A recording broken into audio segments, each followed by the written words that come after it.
So welcome everybody to this week's CTCC seminar.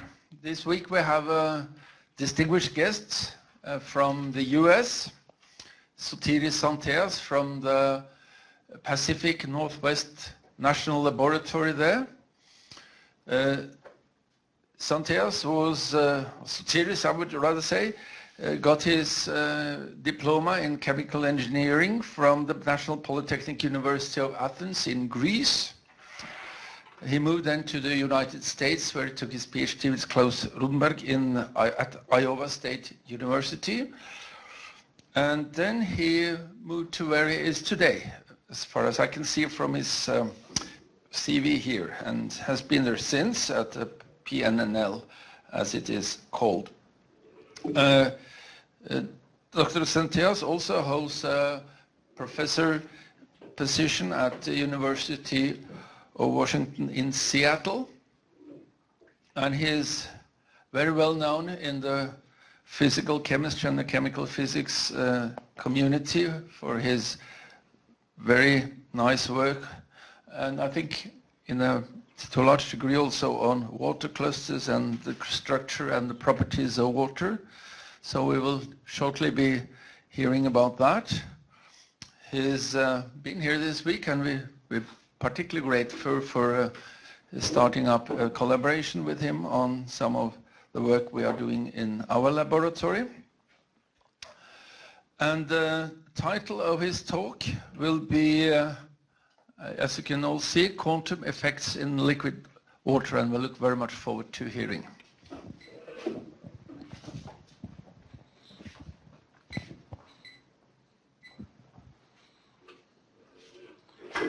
Well, thank you very much for your introduction and for the opportunity to present our work. So I'm going to be talking about liquid water, and in particular how we model quantum effects in liquid water. So this is a overview of the research that's going on in the group. We have a work in aqueous clusters, in condensed phase, aqueous environments. So here is where we use the results from the clusters to develop potentials and do simulations of liquid water and ice.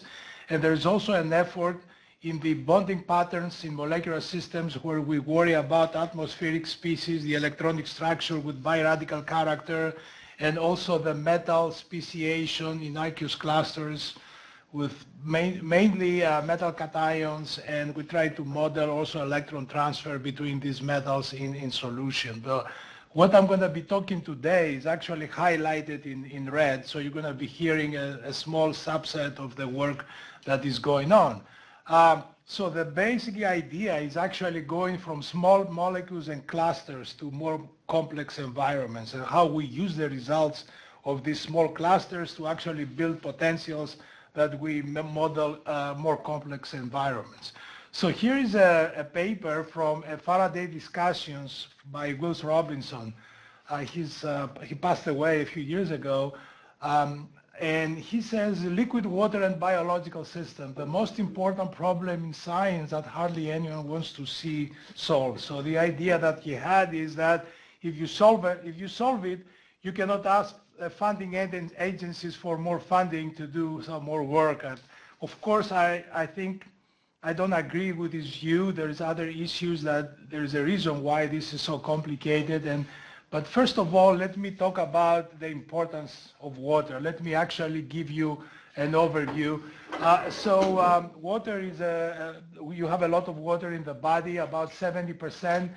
In the cells, you have about 90% in your body. So you see how important this liquid is, or this substance is for life.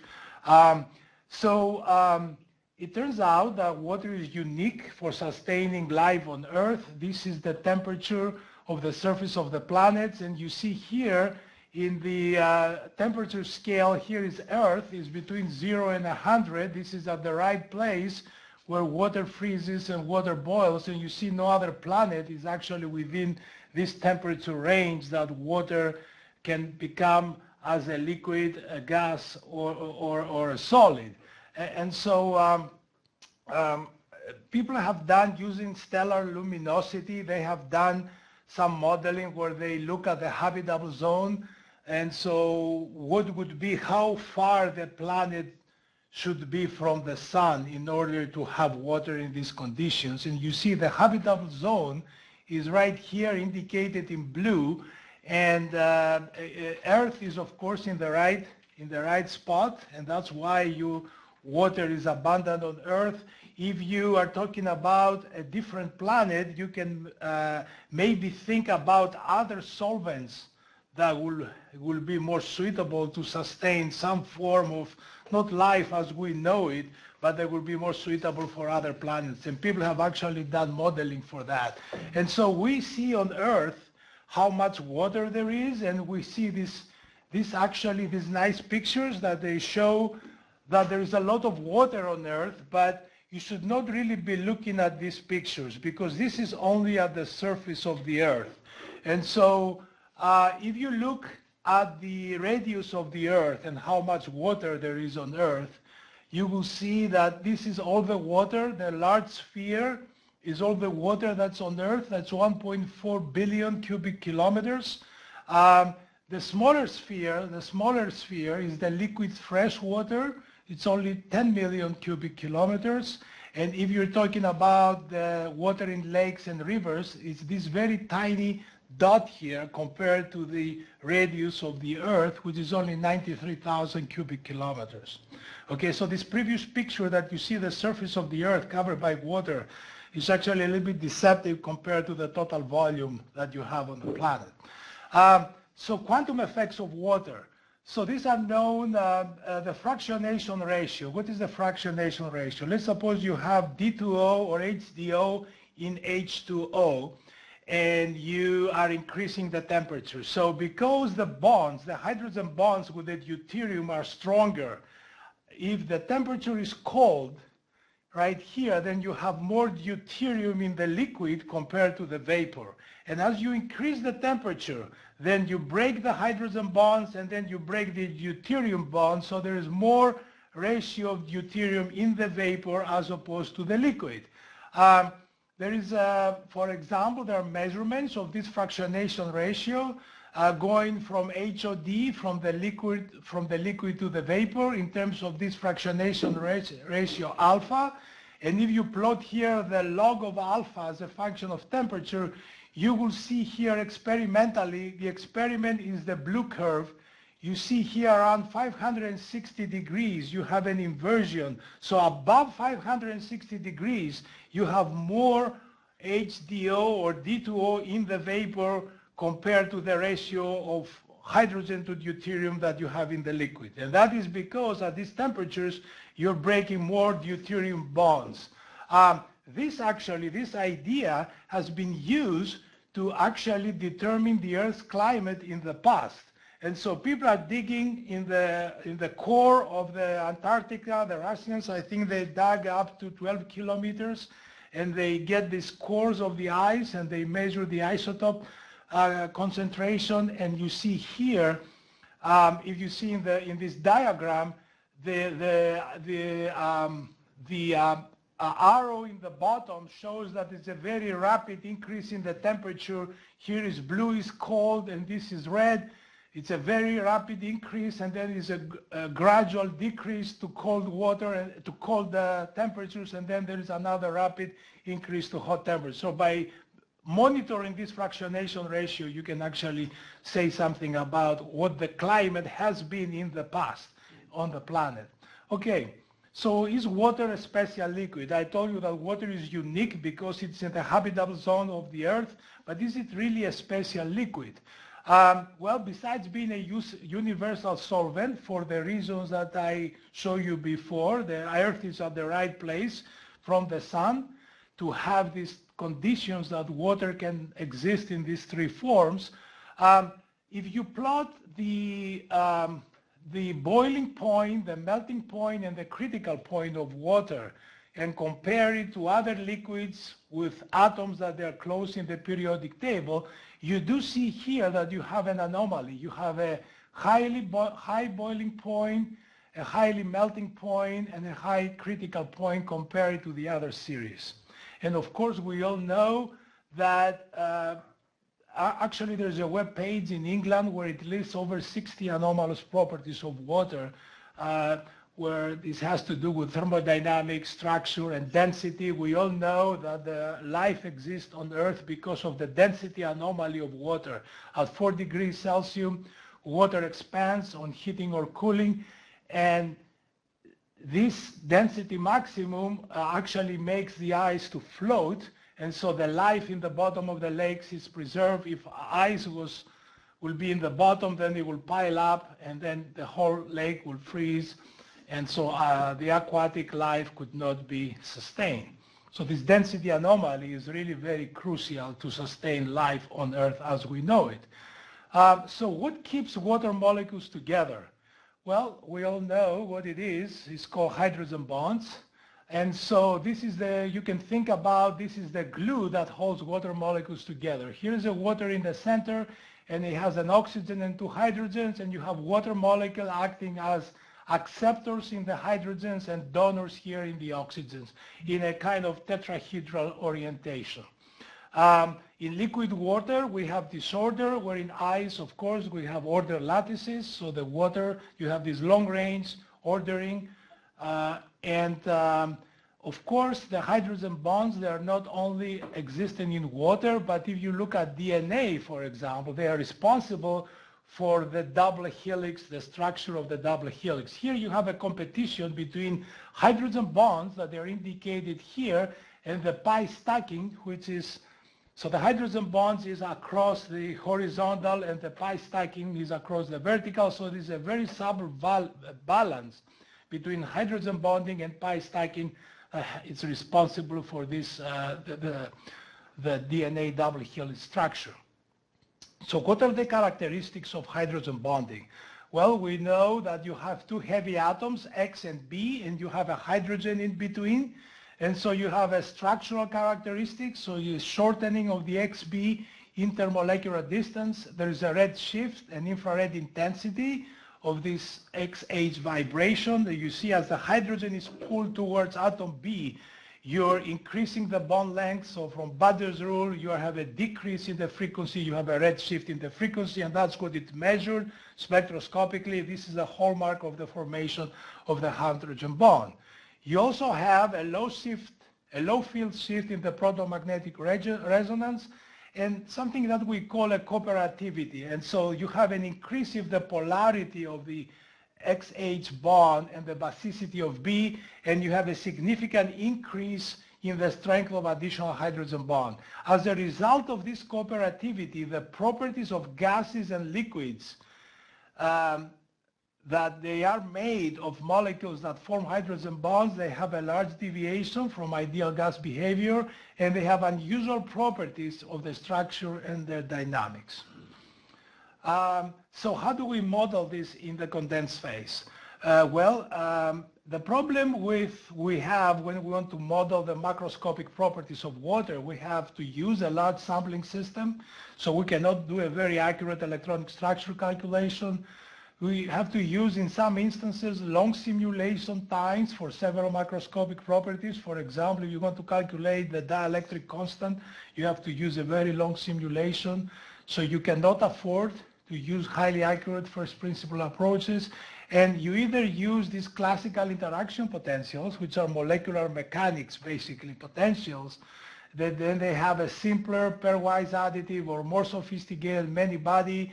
You have QMMM approaches where you partition the space into the QM, which is smaller, and MM, which are the larger parts, especially when you want to study a chemical reaction that is happening. You treat this at the QM level and you put the long-range field through some molecular mechanics. And of course, very popular method is based on density functional, which is a low-level QM. Initially, this started with simpler functionals, which they didn't have the exact Hartree-Fock exchange, and now they're more accurate functionals. They start to come online in periodic conditions. So how do we use the ab initio results we have for clusters to obtain transferable, accurate transferable classical potentials? So here's the basic idea that we use for our potential, and I'm putting it here because it's really different than what everybody else has used before. So let's suppose, since there's students here and in the audience, you have a diatomic molecule, and then you solve the Born-Oppenheimer potential energy surface, and you get a curve that looks like this as a function of the distance between the two atoms, and then you go to the lab to measure this diatomic molecule. Well, when you do that, this molecule does not really exist in the bottom of the potential well. It is on some vibrational level, and then you're measuring actually transitions from the V equals 0 to the V equals 1 or the V equals 2, and this is what you measure. The same principle holds for this very simple case when you have a more complex system, whether this is a cluster or it's liquid water. You have a very complicated potential energy surface, and let's suppose you can solve exactly the Born-Oppenheimer, the Schrödinger's equation within the Born-Oppenheimer approximation, and you get a structure here that's very, very accurate. Well, you cannot compare this with anything that is observed experimentally. Why? Because you have to put the 0-point energy, even at 0 Kelvin. And now you notice that when you do that, you kind of alter the position of the minima or the transition states on the potential energy surface. And even some transition states, they collapse, or some minima, they collapse because the barrier is very small. This is still not enough to compare with experiment. You still have to put the temperature. So what is actually measured, let's say, for liquid water is the enthalpy at some temperature. So the experiment measures the enthalpy of liquid water, let's say, at 300 Kelvin. And this is what you have to reproduce. So when you go from the bottom up, you have to include all these effects explicitly in your potential. Very simple potentials like tip 4P can be thought as effective models that start from this surface. Why? Because they never put the 0-point energy explicitly into the model. So they're parameterized to reproduce the enthalpy at 300 Kelvin. We know, though, that the 0-point energy for liquid water and ice, they're very different. It's been measured to be different. The density of states is different. And so these potentials that they have been parameterized for liquid water to reproduce the enthalpy at 300 Kelvin, they're not going to work for any other phase of water. Why? Because the 0-point energy is different, okay? And so the way we go, we start from here, we try to represent the Born-Oppenheimer potential energy surface as accurately as possible, and I will show you some examples, and then we put all these effects explicitly into the model. How do we do that? Note that the effective models like Tip4P, they're used in conjunction with classical molecular dynamics simulations, okay? Just to put things in perspective, this is the one, this is the potential energy surface in red that comes from a, let's say, Carr-Parinello or Born-Oppenheimer potential energy surface. You solve for the DFT and then you put the temperature. You still don't put the 0-point energy, okay, which is important. So how do you actually put the 0-point energy? The path that we're going is fit to ab initio data and perform really not classical but quantum simulations. So the nuclei, you describe the nuclear quantum degrees of freedom of the nuclei, and then you compare with experiment. Let me skip this actually. So this is how you do. This problem has been addressed a long time ago by Richard Feynman, where you have the Feynman path integral integration. What is that? So if you have a dimer here, this is represented with these two circles, the black and the white. You have an interaction between the two atoms. In the Feynman path integral formulation, these two atoms, they actually reproduce by replicas, that they interact each other and they interact within here with some spring. And so this is on the left, this is a water octamer, a classical water octamer. This is a quantum water octamer. And you notice here that the hydrogens are delocalized more than the oxygens. Why? Because, of course, the quantum effects for the hydrogen it's lighter than the oxygen, and so that's where you have the onset.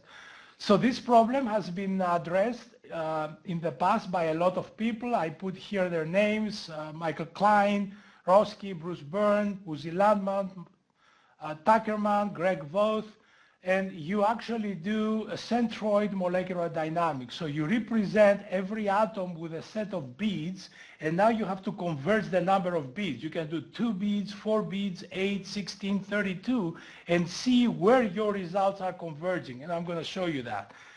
And then you calculate the centroid of these beads, and you do molecular dynamics on the centroid, okay? This is a picture of liquid water with our potential. This is a quantum simulation with the potential we develop. And you see again the oxygens don't move much, of course, because they're heavier, where the hydrogens, they move a lot, they delocalize. So you can actually think about this in simple terms, how you sample the potential energy surface and the 0-point energy around the minimum. And you get the anharmonicity as well. This is the form of our potential. The total energy is written as the sum of a pair potential, an electrostatic, and a polarization term. The pair potential is a Buckingham exponential 6.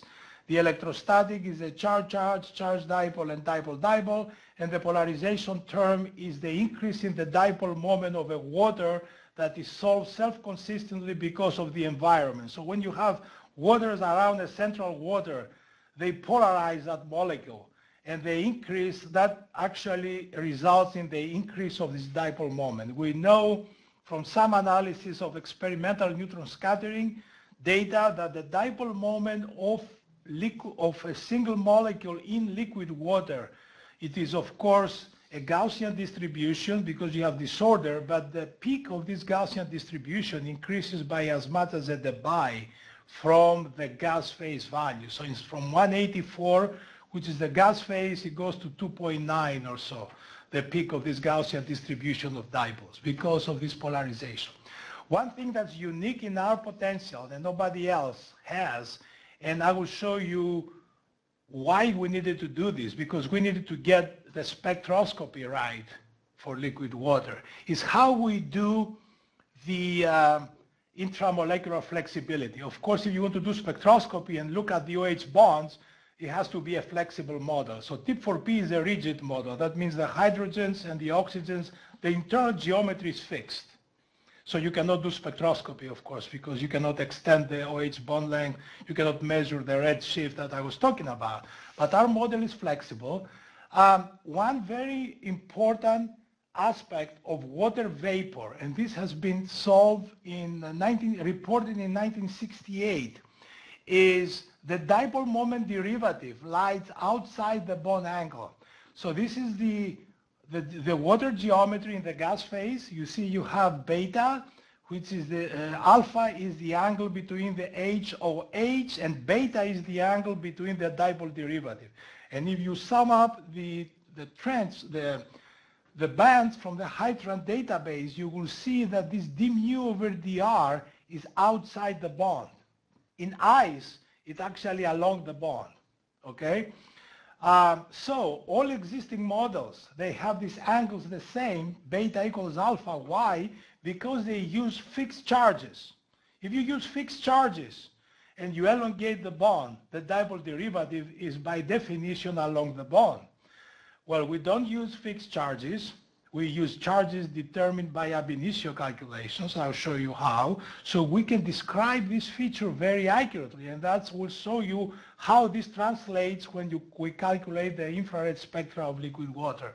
And so what we do is we start from this very accurate dipole moment surface and potential surface of the monomer that was developed at NASA by Partridge and Svenke. So this one, they give you actually a very, very accurate potential energy surface for a single water molecule. It's fitted to 30,000 transitions of the water vapor with a remarkable accuracy. And for its geometry of the hydrogens and the oxygens, they give you the energy and they give you the charges on the atoms. So we read off these charges, but you will realize here that this is in red because in the gas phase you are actually dissociating to the radicals in the gas phase. So that means when you pull a hydrogen away, you're going to the OH radical plus the hydrogen with one electron. Okay, that's the radical. Well, we know in the condensed phase, you're actually going to the ions. When you pull this hydrogen away, there's another water, so you're going to make a hydronium and an OH minus, okay? And so this is indicated by the green. And so we read off the red, which is the gas phase. We do this simple transformation to get these charges on the atoms, that they are the tilde on the top. So we go from the red to the green, and then we use the standard one to transform the charges to the M side. The M side is a side that's used off the oxygen atom just to make sure that the dipole or the polarizability is more accurate. And so if you plot it now, we call this a nonlinear dipole moment surface. If you plot what we're doing, you will see that the linear dipole moment surface here, if you say the charge on the oxygen as a function of extending the OH, is of course a straight line. The gas phase dipole moment surface in red, that's the one that was developed at NASA, it goes down because the charge goes to zero because it goes to the radical. Well, in solution, this effective dipole moment surface actually is the blue one that goes to +1, okay? So that's what we're doing. What effect does this have on the properties of liquid water and ice? We did ice, and one of the biggest problems that classical flexible potential have is when you start from the monomer, you start from 104.5.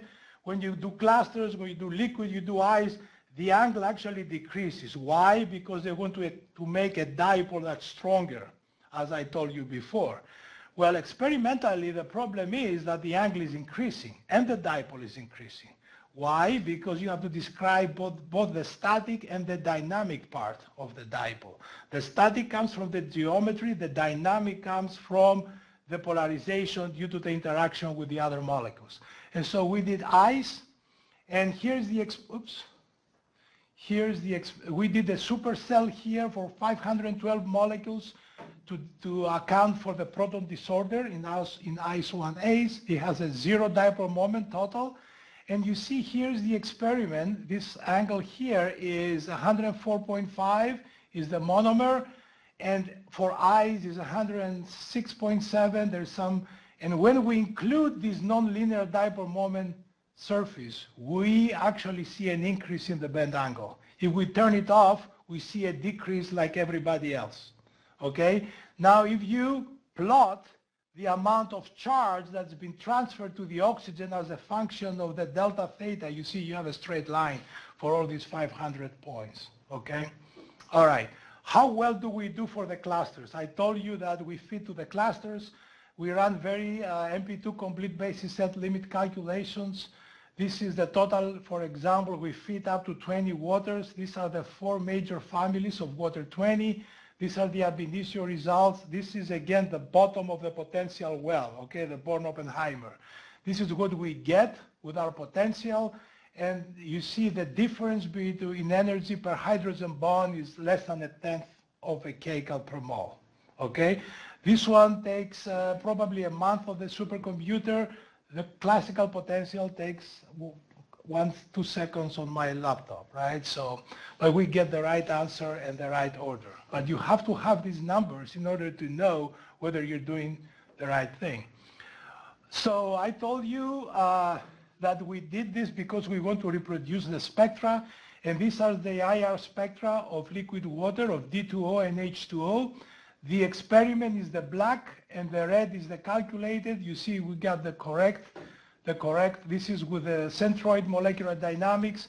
The one down here is with, in the bottom left part, is Bill Miller's calculation of the semi-classical IVR, and we know that this method has a problem with the leakage of the 0-point energy. That's why you see this band going into the lower frequencies. However, when you do the full quantum, you're here. How do we compare with other potentials that are flexible? This is the experiment again. This is the Q-tip for PF that was developed by Manolopoulos in Oxford. And you see now here the OH band. It doesn't have this very important bump here at about 400 wave numbers. This is the oxygen breathing mode in liquid water.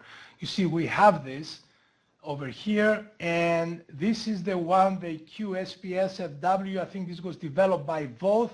And as you see here, you have the symmetric to the blue, you have the symmetric to anti-symmetric vibration. Why? Because you're using this linear dipole moment surface for the monomer. Okay, so we do better than other potentials in the spectroscopy.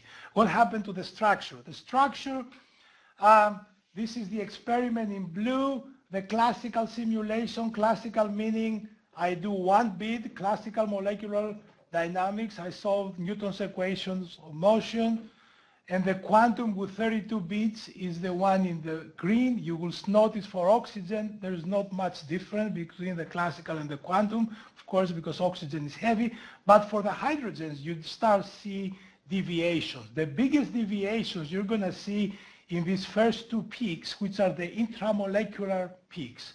And you see this is how well we do with respect to experiment. The experiment is the blue, and the version 2 is the red, version 3 is the green, and you can see that we can actually get both the width and the height pretty accurately for it. Nobody was able to reproduce this first peak in the RDF with a flexible model. And this is how it converts. DFT, of course, will not do it because they won't do quantum effects. They do classical, okay? This is how this height converges from the classical to the quantum with a number of beats. So this is classical 1 beat, 2 beats, 4, 8, 16, 32. And this is for the HH. You see you have convergence at 32 beats. You notice that the classical is about 45 here, and the experiment is at 10. The classical here is at 3.8, and the experiment is at 1.6. So this is an onset of the importance of quantum effects in liquid water. How well do we do for the density anomaly? I told you this is very important. So this is experiment. The stars are experiment. Version 2 of our potential. This is the quantum. This is the classical. We're about 4% off. With version 3, we're right on. How well we do for the enthalpy. With 32 beats, we converge to about 11.2, and the experiment is 10.5. This is with no adjustable parameters. Okay, we get within half a kcal per mole for the enthalpy. And other people like Greg Voth have taken our potential to calculate the quantum effects, the effects of deuterium, let's say, for liquid water. You see here the dielectric constant. The classical is 67, the quantum is 74, experiment is 78. The diffusion coefficient is 0.15, the classical 0.225, 0.229. And the isotope effect, we can reproduce it exactly. And these are calculations of 2007 by the Voth group. Okay, we have extended the spectroscopy. Here we wanted to look at the bending of water in ice and in liquid water. This is the experiment, and they look very, very different at different temperatures. Is to start from water and you crystallize, and this is the bending. It's very, very different shape. So we calculated actually the infrared spectra of liquid water. This is the 2D IR, the 2D IR spectra. And so this is what you do is you send a pulse and you excite a vibration. People have done, this has not been measured yet. We published this paper in the hopes that people will measure. It's been measured for the OH stretch.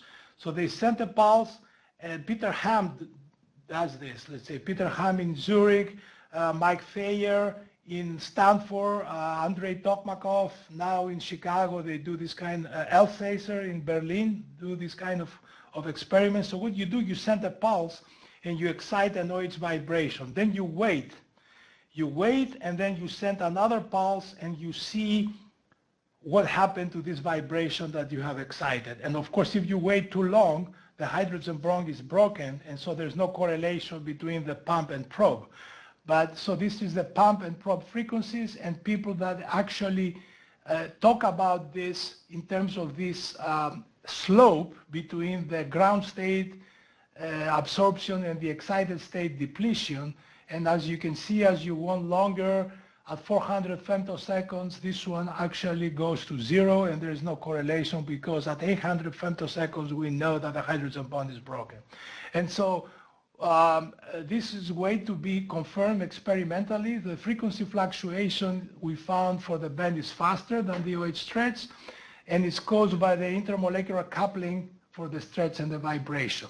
And we actually analyze why, what's the molecular origin of this difference in ice and the liquid water in terms of this anti-correlation between the permanent and the induced dipole moment of a molecule with a neighbor. And so when you have a large dipole moment, that means this angle is smaller, so it's in, and so there is this H2O angle is large, and so that induces a smaller dipole moment on the neighboring water.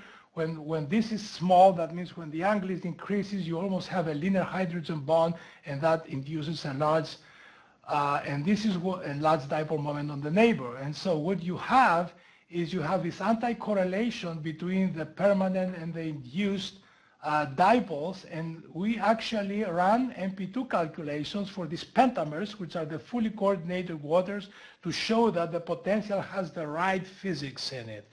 And so this is the result with the MP2 for ice and liquid water, and this is what we get from the potential. You see, we do see this anti-correlation, and we do see that the liquid water is more delocalized than the ice. Okay. In the last 10 minutes or so, I will talk to you about a new concept, which is the scaling of temperatures in order to be able to reproduce quantum effects with classical simulations in liquid water. And so this concept of ambient conditions and the concept of temperature scaling, that comes from all the things we've learned so far. So let's suppose you have the phase diagram of water. This is the experimental phase diagram. Here is the solid, here is the gas, and here is the liquid. So this is, everybody knows, this is experiment.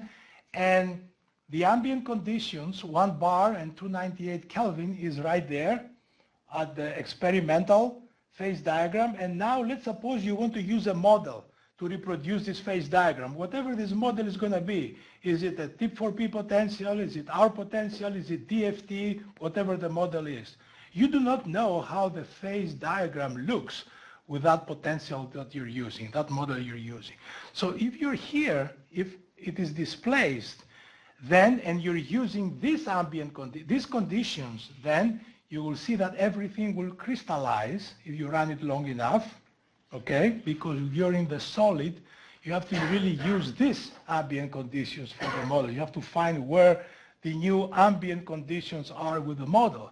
Or if it's displaced over there, you will see that everything will evaporate. If you use these ambient conditions with this model, you're going to be in the gas phase. All right.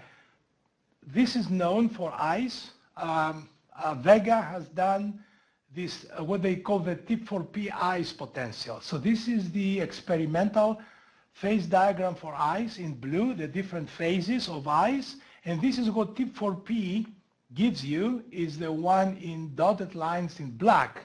And you see it is actually amazing that you get a phase diagram that looks very much as the experimental, but is displaced. So what these guys did, they varied the two parameters for tip4p, the sigma and the epsilon in the Lennard-Jones, to bring it closer to the experiment, which is the red. So you see you go from there, you go here, which is closer. If you do that, you're actually messing up the liquid, though, because the tip4p, again, as I told you, was parameterized to reproduce the liquid enthalpy. And so these previous results for water, to make the long story short, they actually shown that if you do DFT at 300 Kelvin, the liquid is very structured, and the diffusion coefficient is very, very low compared to experiment. To me, that's an indication that you have a super cool liquid rather than a regular liquid. So it's more structured and things don't move. Water doesn't move as fast as in the liquid, which means that the melting temperature might be way above the 300 that you're actually using in your simulation. So we did a melting BLEAP and PBE. BLEAP is the one that's used by chemists. PBE is the one that's used by physicists. We actually used the Anderson ensemble for the liquid-solid coexistence system. And so you run molecular dynamics, you have a closed system that there is a liquid and the ice. And here at the interface, if your simulation is higher than the melting point, then ice melts and then the temperature goes down. And then if the temperature increases, if the temperature is larger than the melting temperature, then the ice is melting and T decreases, yes.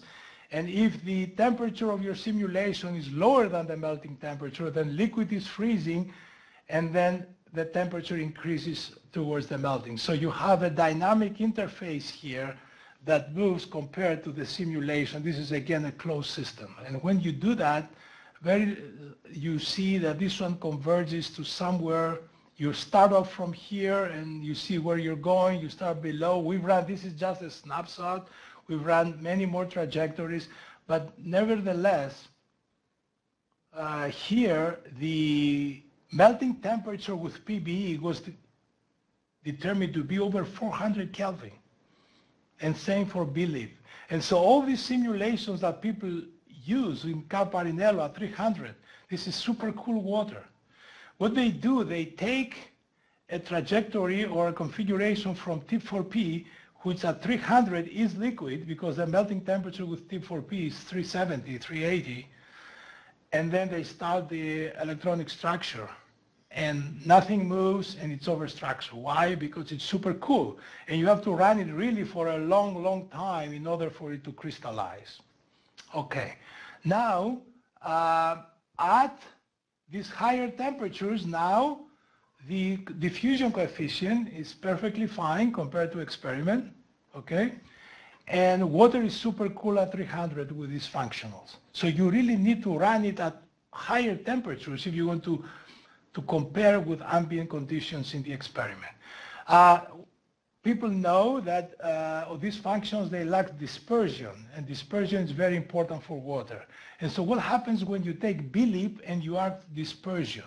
When you do that, you actually fix two things. You first fix the pressure from 10,000 bar to 1 bar, and you fix the temperature. The melting temperature now goes down to 360. So from 411, you go to the right, 360 is still high, and you can argue if you add nuclear quantum effects now, the work of Peter Roski show us that you have another 30 Kelvin decrease. So if you take these functionals and you add nuclear quantum effects on top of the dispersion, you're probably going to go to 330, which is, okay, still high compared to the experiment, but it's not like 150 degrees higher. And so our potential gives a classical of 252 and a quantum of 225. And so if you want liquid water with our potential, you have to run it above 225, maybe 250. Okay? These are the 2D infrared spectra for the OH stretch. I showed you the band before. Okay? What's happening if you excite the band? This is what happens when you excite the stretch. And again, you will see here the node. You will see the node. You start from a slope that is positive, and as you increase after, this is 800 femtoseconds, it goes to 0. Why? Because the hydrogen bond is broken at 1 picosecond. Now, you can do HOD in D2O or HOD in H2O. So here you have one OH vibration, one OH oscillator. Here you have one OD oscillator in the system. And now, if you plot the slope that is measured by Mike Fayer at Stanford, compared to our calculations, you will see that if you use a relative temperature scale compared to the melting temperature, these things go one on top of the other. So don't use an absolute temperature scale, use a relative temperature scale just to make into effect that the phase diagram is displaced. We have seen this in the water anisotropy. This is a paper we published with Huib-Bakker in the Netherlands. The anisotropy parameter is related to the second Lysander polynomial. This is the result. The experiment is the black. The classical 1-bit Newtonian molecular dynamics is the blue. The quantum at the displaced temperature, you see it's right on top of the experiment. And the same, this SPCE potential, this is by Casey Hines. It falls off too fast. We can do this at different temperatures as well because the experiment has been performed at different temperatures. So we use a relative temperature scale. The last thing I want to talk about for the last 2-3 minutes is how can we reconcile all these things. This is work in progress with Peter Ham from the University of Zurich. So Peter Ham has this nice idea of actually looking at the networks. You run a molecular dynamics simulation, whether this is classical, whether this is quantum, and you look at the hydrogen bonds. You look how many hydrogen bonds you have around a central water molecule. So you have a cluster here that you have, it's fully coordinated. Cluster 1, you have 4 hydrogen bonds. And here you start chopping off hydrogen bonds from the second solvation shell. In cluster 3, you have chopped off 1 hydrogen bond from the central water molecule and so forth. And you have this definition of cluster 1 to 7. This idea is borrowed by the protein field. This is how people use the structural networks to define the properties of proteins and how these basings of stability between these local minima are connected in proteins when you have a lot of degree of freedom.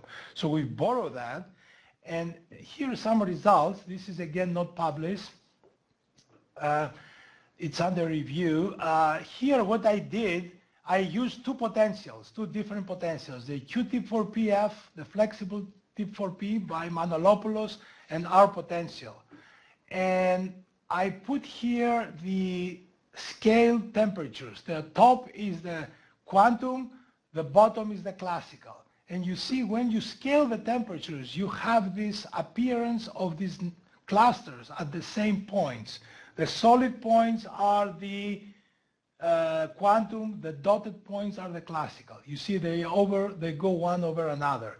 And it turns out that you can actually scale the temperature by this, which is model dependent. Why? Because, but it's a universal. This formula is universal. But the parameters are different. Why? Because the way these potentials describe quantum effects. So we're doing some more work on that, obviously. And this is my last slide, the conclusions. I have a training in electronic structure calculations. So we use electronic structure calculations, very accurate result, converged energetics at the complete basis set limit to really know exactly where the minima are on the Born-Oppenheimer potential energy surface. And we use those actually to develop a new potential that has a good approximation of the Born-Oppenheimer potential energy surface. We are sure about the minima. We don't know about transition states, of course. We haven't checked that. It's appropriate by construction for quantum rather than classical simulation. So you should not use this model like the regular models to do classical simulations. However, because we have parallelized the potential, it runs really, really fast. You can do a box of 256 waters with periodic boundary conditions. You can do a nanosecond trajectory in probably a few hours on 200, 400 processors or so. Okay, so it's very fast. So this potential reproduces the structures and binding energies. So these clusters gives good results for the macroscopic properties and the spectroscopy. And now we're doing actually extension into the supercritical region of the phase diagram. And maybe, I don't know, maybe I should show this. This is still, this is also under review. Yeah, so this is actually the critical point of water with the potential. So the critical point is where you actually have the coexistence between the liquid and you have clusters. And since we fit to clusters, we better do a good job at the critical point. This is the what we get in blue, 645 Kelvin, this is experiment, and this is the density. So it's very good, and these are the classical results. The classical result, we don't want to do quantum simulations at these high temperatures. The quantum simulations are going to give you probably 2 or 3 degrees only. The quantum effects are more important at lower temperatures. At 650, there's probably be 1 or 2 degrees. Well, we can live with 2 degrees. We're right there, right? So for these high temperatures, the classical results, they will be fine. And so just moving on in the conclusions,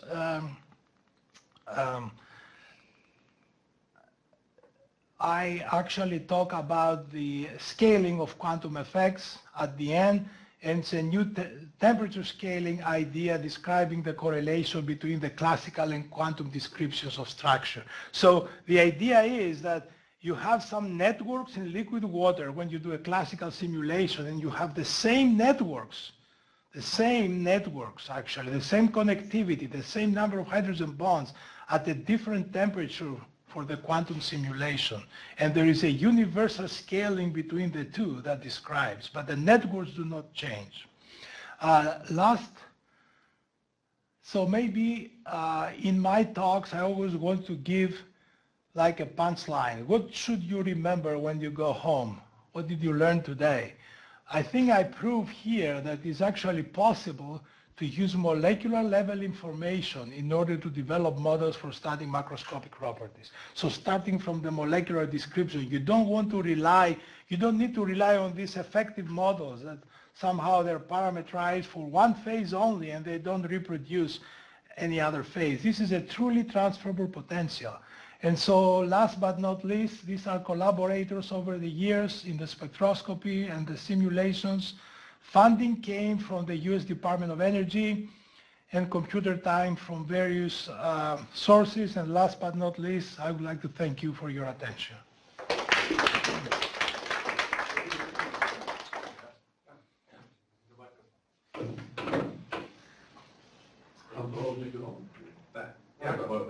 For you. It's moving. Does it work? Does it work? Yeah. I will then first start. Thank you very much, by the way. That was an excellent and very intriguing talk. So I think there will be questions. And Tromsø, would you like to start by asking questions? Yes, we would, but quality is very good. So we are going to record one of just telephone. Telephone, yeah. Oh. I suggest that they ask you the question through the telephone and you repeat it before Okay. you ask it. So I'm holding it okay. So the loudspeaker is on, so you can hear it like this. Hello? Hello. All right, now we will take some questions. Okay. Are there any questions? There are no questions. Okay, all right. So please take questions from also. Any questions? To mute their microphones. Yes, there is important. Tromsø, can you mute your microphones again, please? Thank you. So,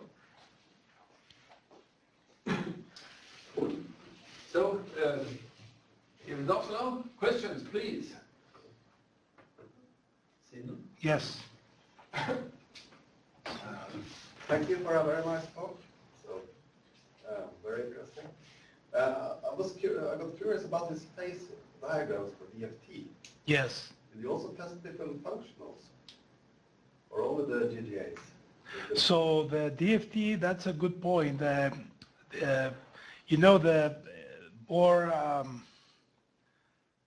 more detailed the functionals are, the more it takes time to do the simulation, right? But in principle, the idea is that with this BLIP and PBE, the melting temperature we believe is too high. So you have to, if you want to simulate liquid water, you have to do it at 440 Kelvin, and it's fine, you know, it's just because you're displaced. When you put dispersion, it goes into the right direction. And now I think people are trying to put nuclear quantum effects to do the beat calculation with DFT, and that would bring it another 30 or 40, and then the difference between experiment is just in the accuracy of the functional.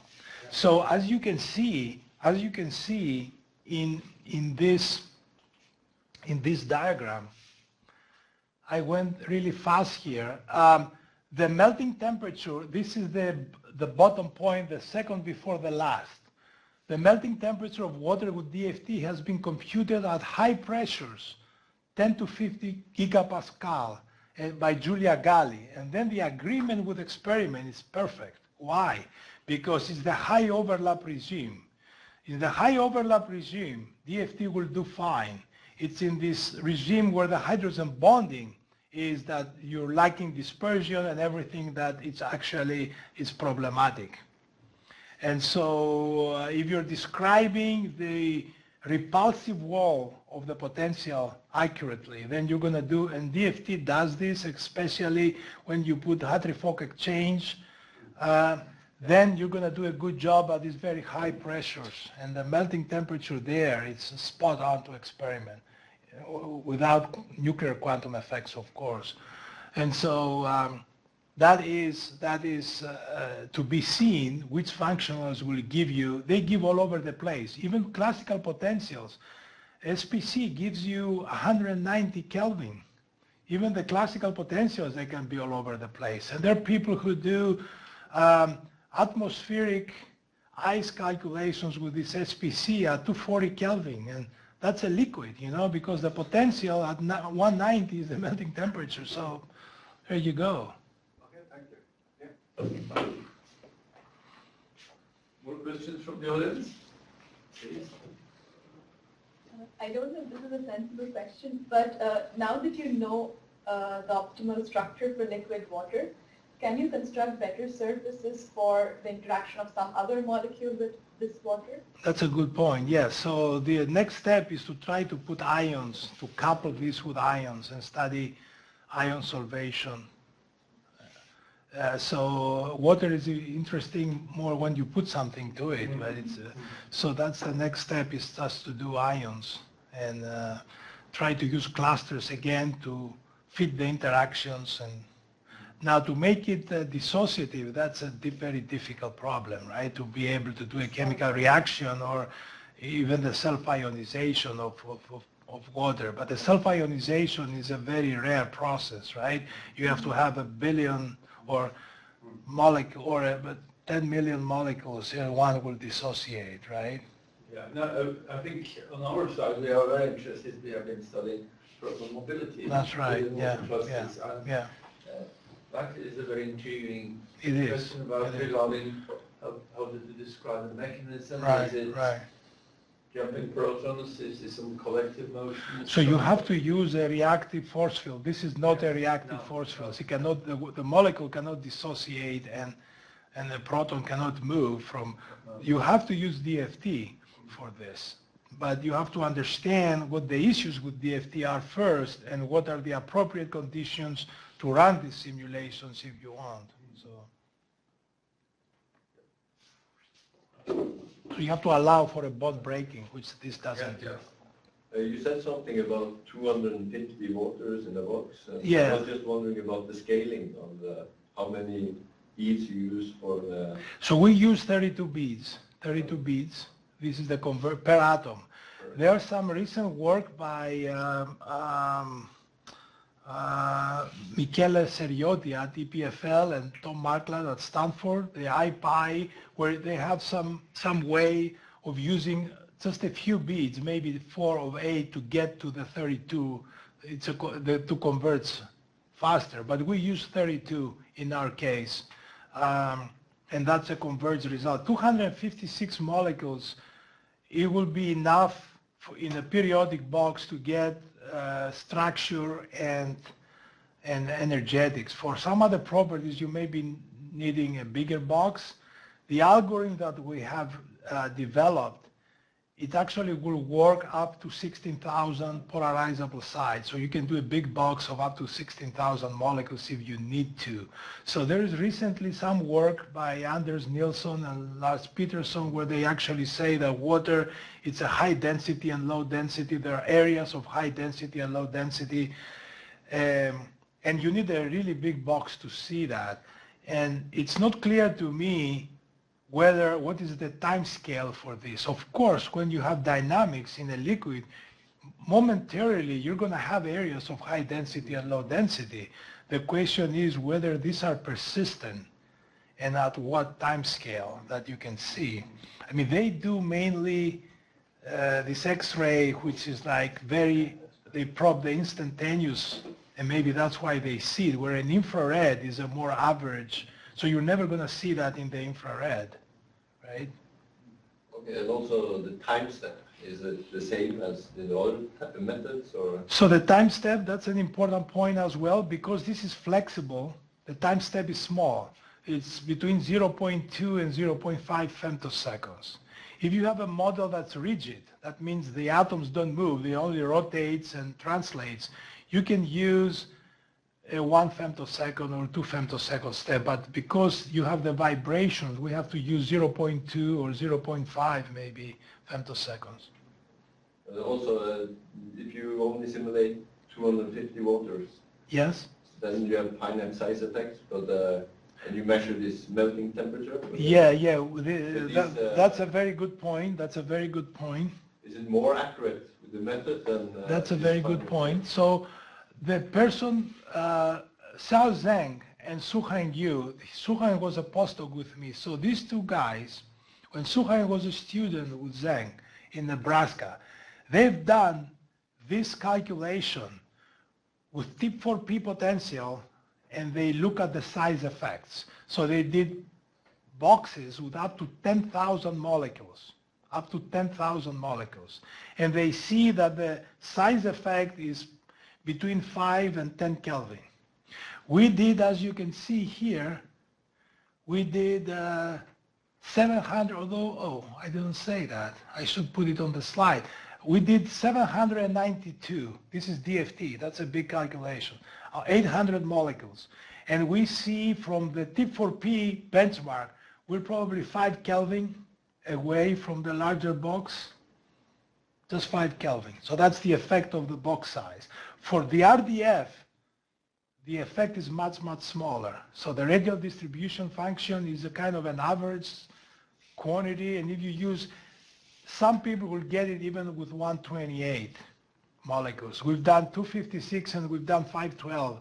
We see no difference between 256 and 512 for the RDF or for the enthalpy and the diffusion coefficient. But this one, you need larger boxes, and this is 790. If you look at this paper, it's 792. But they've done up to 10,000 with tip4P, and they see only a 5 Kelvin difference in this kind, in this. So in these numbers, in the melting temperature, about 5 Kelvin. It's not 100 Kelvin, right? So we worry about these convergence issues, yes. Yeah. I see no more waving hands, so I think we should again applaud. It was an interesting talk. Thank you very much.